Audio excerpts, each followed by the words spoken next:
अल्लाह ने तो फरमाया कि शैतान जो है इंसान का खुला दुश्मन है, इसमें कोई शक ही नहीं है।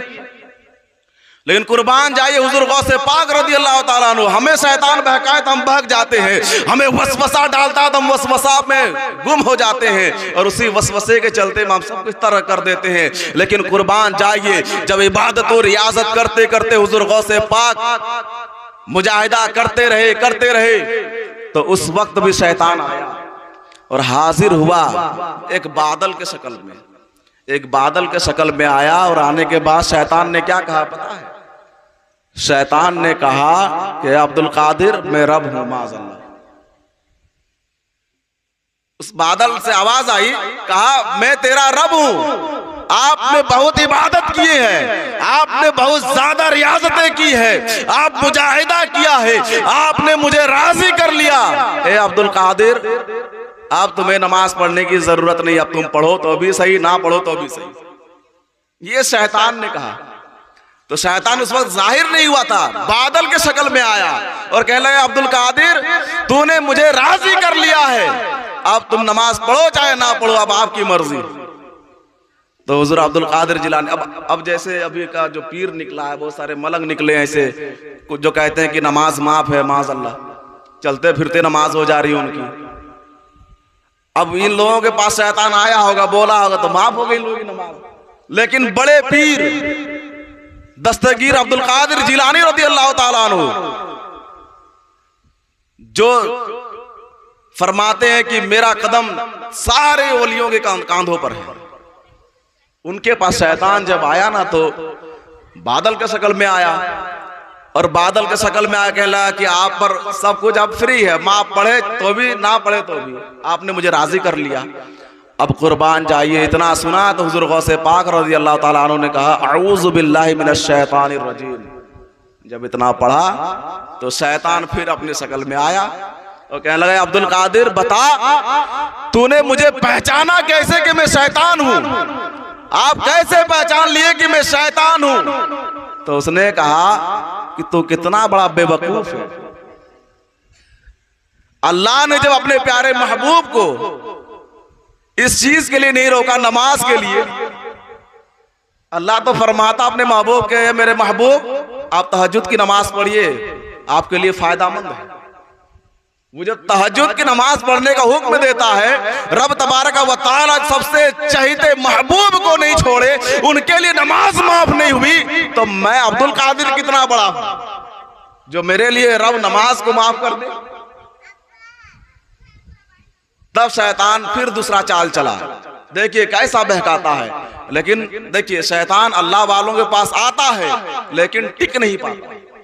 शैतान तो आता है उनके पास लेकिन वो टिक नहीं पाता है, वो भाग जाता है वहां से, दौड़ जाता है वहां से, बहकाने में कामयाब नहीं हो पाता क्योंकि ये अल्लाह वाले हैं। अब दूसरा रास्ता उसने इख्तियार किया, शैतान ने फौरन क्या इख्तियार किया? कहा अब्दुल कादिर आपके इल्म ने आपको बचा लिया, आपके इल्म ने आपको बचा लिया। फिर अब्दुल कादिर ने कहा दूसरे शक्ल में आ गए, दूसरे रूप में आए हो बहकाने के लिए। कहा अब्दुल कादिर आपको जो है ना आपके इल्म ने बचा लिया।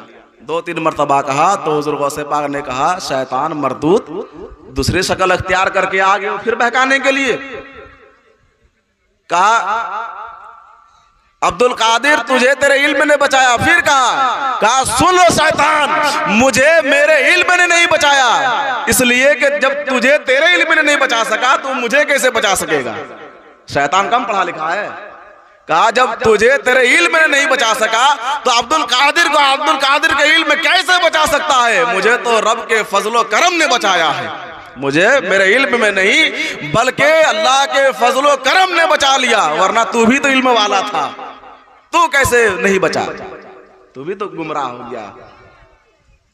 तो मोहतरम हज़रात ये अब्दुल कादिर जिलानी है। अगर वक्त है तो बोले, वरना जैसे आपकी मर्जी हो। आप सुने जरा एक वाकया और मैं आपको बताऊं, हुजूर गौसे पाक रज़ी अल्लाह तआला अन्हु का।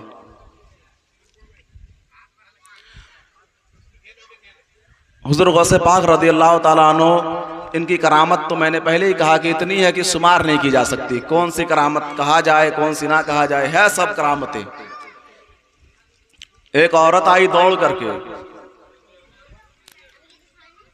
हुजूर गौसे पाक की बारगाह में, जिनकी किस्मत में औलाद नहीं थी। एक औरत आई जिसकी किस्मत में औलाद ही नहीं थी। वो आई अब्दुल कादिर जिलानी रज़ी अल्लाह ताला अन्हु की बारगाह में और कहने लगी, अब्दुल कादिर हुजूर, मैं जिस बस्ती में रहती हूँ वहां पर 14-15 बच्चे हैं, किसी के 10 है, किसी के 5 है, किसी की 6 है, सब औलाद वाले हैं, मगर मेरे पास एक भी औलाद नहीं है। आप अल्लाह की बारगाह में दुआ कर दें कि हमें औलाद अता हो। जब इतना उन्होंने कहा तो हुजूर गौसे पाक रज़ी अल्लाह ताला अन्हु अल्लाह की बारगाह में दुआ किया, मुराकबा किया। मुराकबा करने के बाद देखा कि इसकी किस्मत में कोई औलाद नहीं है। फिर दुआ मांगा, मौला तेरी बंदी तेरा बंदा। देखिए दुआ करने का क्या अंदाज हुजूर गौसे पाक का, क्या अंदाज है, इतना अच्छा अंदाज है कि कोई भी पिघल जाएगा, कोई भी पिघल जाएगा बंदा। जिस अंदाज से गौसे पाक दुआ करते थे अल्लाह की बारगाह में, दुआ क्या खूबसूरत अंदाज में करते थे, क्या हुस्न था दुआ की। कहते थे, मौला ये जो तेरी बंदी आई है तेरा बंदा समझकर आई है। ये नहीं कि मैं वली हूं, वो है, लेकिन ये नहीं कहा कि तेरे वली की दरबार में आई है, ये तेरे नेक बंदे की दरबार में आई, नहीं, बल्कि ये कहा कि मौला ये तेरी बंदी तेरा बंदा समझ करके तेरे बंदे की बारगाह में आई है दुआ के लिए। ए मेरे मौला तू तो बेहतर जानता है। दुआ देखिए, मौला तू तो बेहतर जानता है कि किस लिए आई है। तो जिस लिए आई है और जिसके लिए तूने दिल में बात को डाली है, मौला इसे उसे पूरा कर दे, अल्लाह तू उसे वो अता कर दे। तो गैब से आवाज आई, हाथी बे गैब से आवाज आई कि अब्दुल कादिर इसकी किस्मत में कोई औलाद नहीं है। अब हुजूर अब्दुल कादिर जिलानी रज़ी अल्लाह ताला फरमाते हैं कि मौला तू मुझे रुसवा करना चाहता है, तू मुझे रुसवा करना चाहता है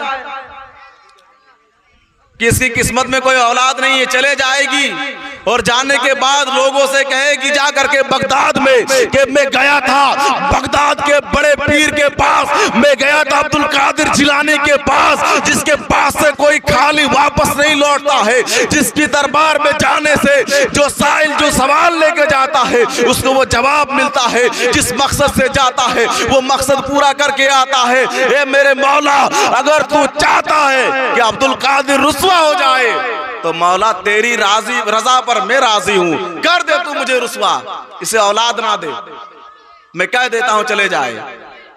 जब ये अब्दुल कादिर जिलानी ने कहा ना तो अल्लाह तबारक व तआला ने फिर फरमाया, उधर से आवाज आई कि अब्दुल कादिर बता कितनी औलादें चाहिए, कितना बेटा दूं। अब्दुल कादिर जिलानी से रब तबारक व तआला फरमा रहा, बेटा कितना दूं इसे बता। तो अब्दुल कादिर जिलानी ने कहा, फरमाया कि मौला ये आई थी एक बेटे के लिए, आई थी ये एक बेटे के लिए, एक लड़के के लिए, मौला चल करम कर दे इसको 7 बेटा आता फरमा, इसको 7 बेटा अता फरमा। कुर्बान जाइए जिसकी किस्मत में कोई औलाद नहीं, जिसकी किस्मत में कोई बाल बच्चा नहीं, लेकिन गौसे पाक की दुआ में वो तासीर है। अल्लाह तबारक व तआला ने गौसे पाक को मकाम और मर्तबा अता किया है, अल्लाह तबारक व तआला ने वो पावर अता किया है, अल्लाह तबारक व तआला ने वो ताकत और कुव्वत दिया है कि गौसे पाक हाथों को उठाए, एक बेटे के लिए आए जिनकी किस्मत में कोई बेटा नहीं, जिनकी किस्मत में कोई औलाद नहीं, बल्कि उसकी किस्मत में बे औलादी लिख दी गई हो, लेकिन गौसे पाक ने दुआ किया है, हाथों को उठाया है। रब ताला फरमा रहा है, अब्दुल कादिर बता कितने बेटे अता करूं। अल्लाह तबारक ताला ने जब पूछा तो अब्दुल कादिर ने कहा, मौला एक बेटे के लिए आया था, तू 7 बेटा अता फरमा। ये अब्दुल कादिर जिलानी है, ये उनका मकाम है। अल्लाह ने वो मर्तबा दिया, वो मकाम दिया कब? जब वो पागलों को तरह इधर उधर रब की तलाश में दौड़ते रहे, तब। ये नहीं कि हमसे